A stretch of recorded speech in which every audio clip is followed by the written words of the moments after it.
ॐ यस्यांके च विभाति भूधरसुता देवापगमस्तके भाले बालविधुर्गले च गरलं यस्योरसि व्यालराट् सोऽयं भूतिविभूषणः सुरवरः सर्वाधिपः सर्वदा सर्वः सर्वगतः शिवः शशिनिभः श्रीशङ्करः पातु माम्। प्रसन्नतां या न गताभिषेकतः तथा नमं लेवनवासदुःखतः मुखाम्बुजश्रीरघुनन्दनस्य मे तदास्तु सा मञ्जुलमङ्गलप्रदा नीलाम्बुजस्यामलकोमलाङ्गम् सीतासमारोपितवामभागम् पाणौ महासायकचारुचापम् नमामि रामं रघुवंशनाथम्। भवतां समेषां श्रीमद् वाल्मीकि रामायण पारायण उपक्रमे हार्दं स्वागतम् अभिनन्दनम्। इदानीम् अयोध्याकाण्डस्य षष्ठः सर्गः आरभ्यते।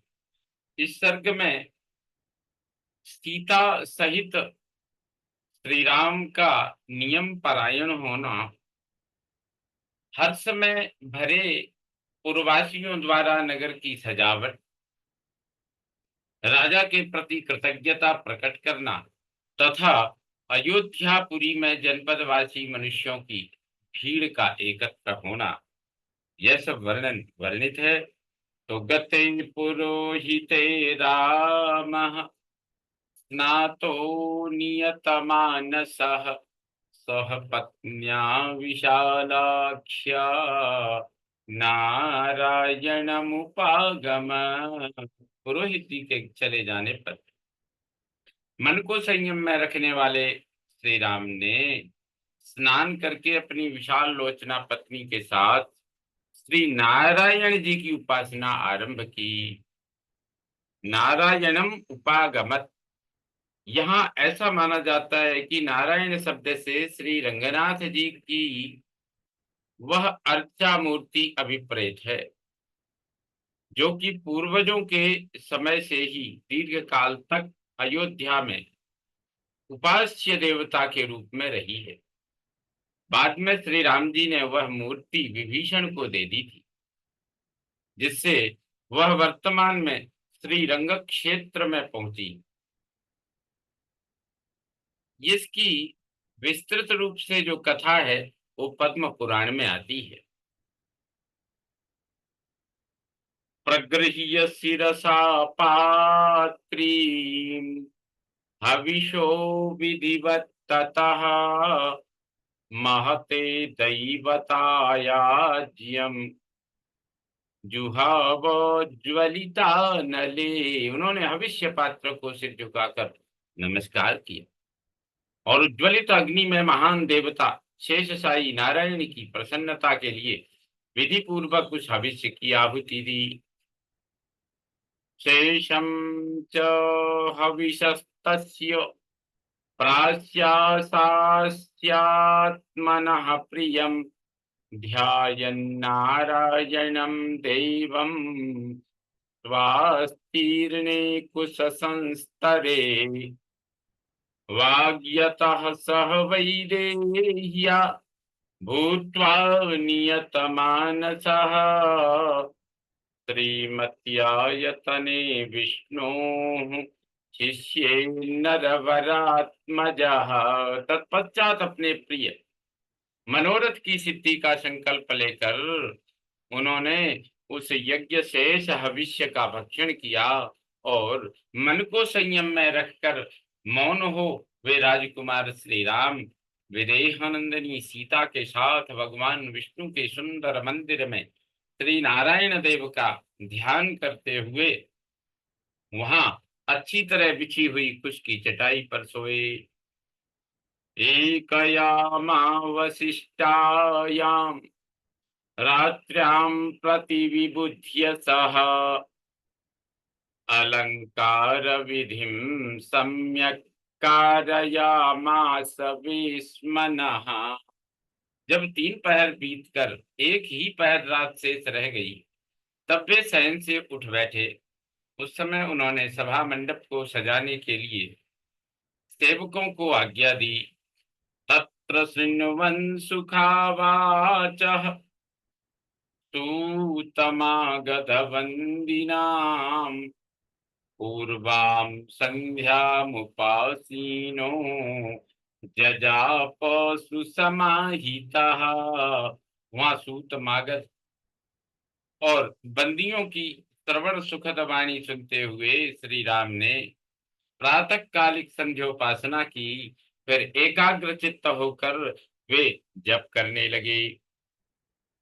तुष्टाव प्रणतश्चैव शिरसा मधुसूदनम् विमलक्षौम संवीतो वाचयामास सद्विजान। तदनंतर रेशमी वस्त्र धारण किए हुए श्री राम ने मस्तक झुकाकर भगवान मधुसूदन को प्रणाम और उनका स्तवन किया। इसके बाद ब्राह्मणों से स्वस्ति वाचन कराया। तेषां पुण्याः घोषोऽथ गंभीर मधुरस्तथा अयोध्यां पूरयामास सूर्यघोषानुनादितः। उन ब्राह्मणों का पुण्याह वाचन संबंधी गंभीर एवं मधुर घोष नाना प्रकार के वाद्यों की ध्वनि से व्याप्त होकर सारी अयोध्यापुरी में फैल गया। कृतोपवासं तु तदा वैदेह्या सह राघवम् अयोध्या निलयः श्रुत्वा सर्वः प्रमुदितो जनः। उस समय अयोध्यावासी मनुष्यों ने जब यह सुना कि श्री रामचंद्र जी ने सीता के साथ उपवास व्रत आरंभ कर दिया है, तब उन सबको बड़ी प्रसन्नता हुई। ततः पौरजनः सर्वः श्रुत्वा रामाभिषेचनम् प्रभातां रजनीं दृष्ट्वा चक्रे शोभयितुं पुरीं। सवेरा होने पर श्री राम के राज्याभिषेक का समाचार सुनकर समस्त पुरवासी अयोध्यापुरी को सजाने में लग गए। सीताभ्र शिखराभेषु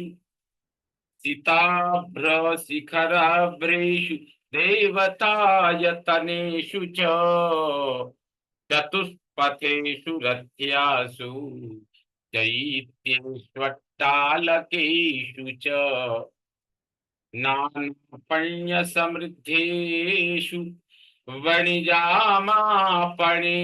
च कुटुम्बिनां समृद्धेषु श्रीमत्सु भवनेषु च सभासु चैव सर्वासु वृक्षेष्वालक्षितेषु च ध्वजाः समुच्छ्रिताः साधु पताकाश्च भवंस्तथा।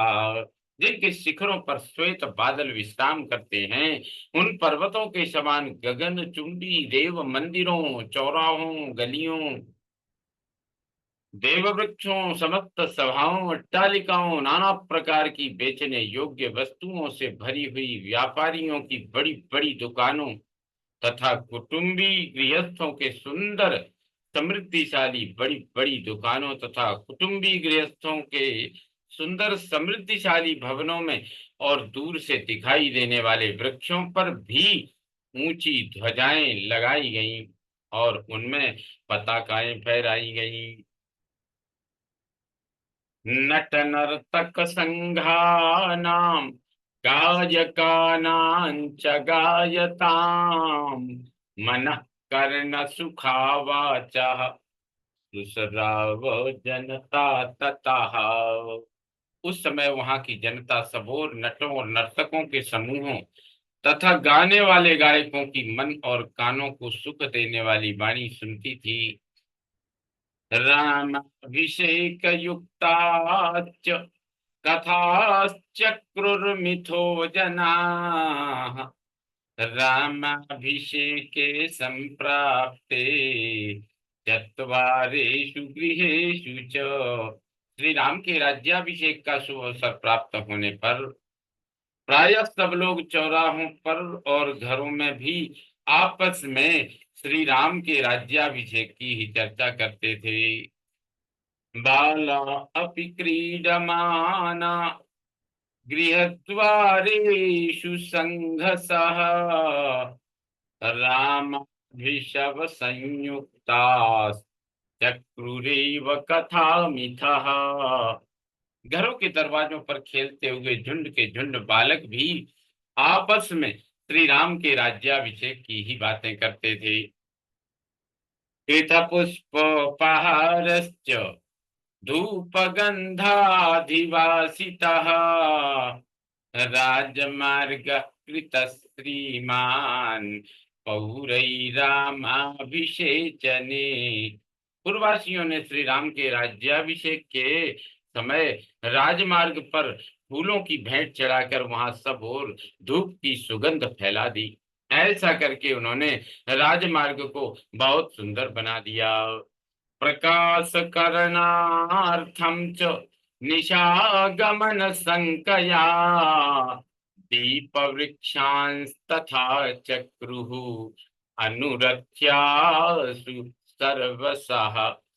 राज्याभिषेक होते होते रात हो जाने की आशंका से प्रकाश की व्यवस्था करने के लिए पूर्ववासियों ने सब और सड़कों के दोनों तरफ वृक्ष की भांति अनेक शाखाओं से युक्त दीप स्तंभ खड़े कर दिए।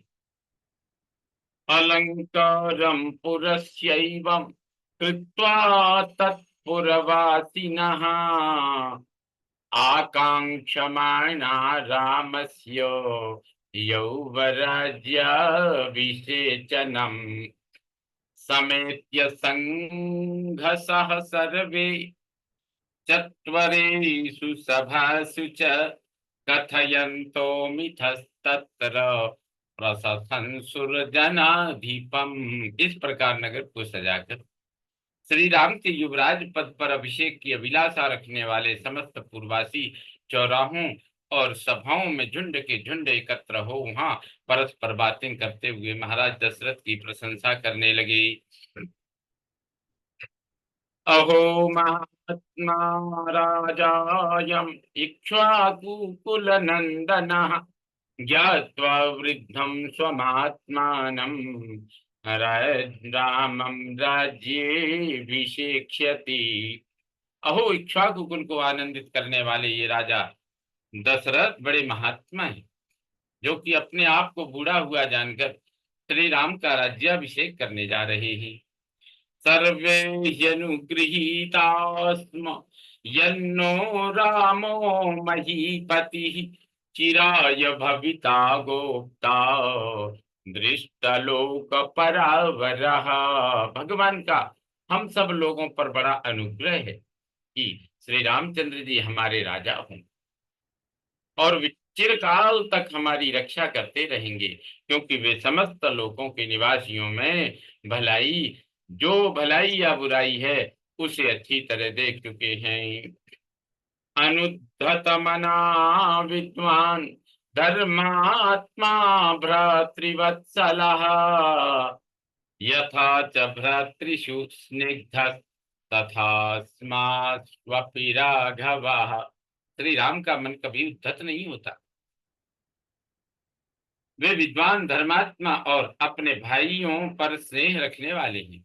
उनका अपने भाइयों पर जैसा स्नेह है वैसा ही हम सब प्रजाजनों पर भी है। चिरं जीवति धर्मात्मा राजा दशरथो नघः यत् प्रसादेनाभिषिक्तम् रामं द्रक्ष्यामहे वयम्। धर्मात्मा एवं निष्पाप राजा दशरथ चिरकाल तक जीवित रहें, जिनके प्रसाद से हमें श्री राम के राज्याभिषेक का दर्शन सुलभ होगा। एवं विधम कथयताम पौराणाम शुश्रुवुः परे दिव्यो विश्रुत वृत्तांता प्राप्ता जानपदा जना।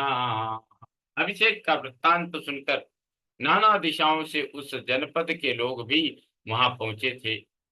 उन्होंने उपर्युक्त बातें कहने वाले पूर्ववासियों की सभी बातें सुनी। ते तु दिग्भ्यः पुरीं प्राप्ता द्रष्टुं रामाभिषेचनम् रामस्य पूरयामासुः पुरीं जानपदा जना। वे सबके सब श्री राम का राज्याभिषेक देखने के लिए अनेक दिशाओं से अयोध्यापुरी में आए थे। उन जनपद निवासी मनुष्यों ने श्री रामपुरी को अपनी उपस्थिति से भर दिया था। जनौघैस्तैर्विसर्पद्भिः शुश्रुवे तत्र निस्वनः पर्वसूदीर्न वेगस्य सागरस्येव निःस्वनः। वहां मनुष्यों की भीड़ भाड़ बढ़ने से जो जनरव सुनाई देता था, वह पर्वों के दिन बड़े हुए वेग वाले महासागर की गर्जना के समान जान पड़ता था। ततस्तदिन्द्र क्षय सन्निभं पुरं दिदृक्षुभिर्जानपदैरुपाहितैः समन्ततः सस्वनमाकुलं बभौ समुद्र यादोभिरिवार्णवोदकम्। उस समय श्री राम के अभिषेक का उत्सव देखने के लिए पधारे हुए जनपदवासी मनुष्यों द्वारा सब ओर से भरा हुआ वह इंद्रपुरी के समान नगर अत्यंत कोलाहल पूर्ण होने के कारण मकर, नक्र, तिमिंगिल आदि विशाल जल जंतुओं से परिपूर्ण महासागर के समान प्रतीत होता था।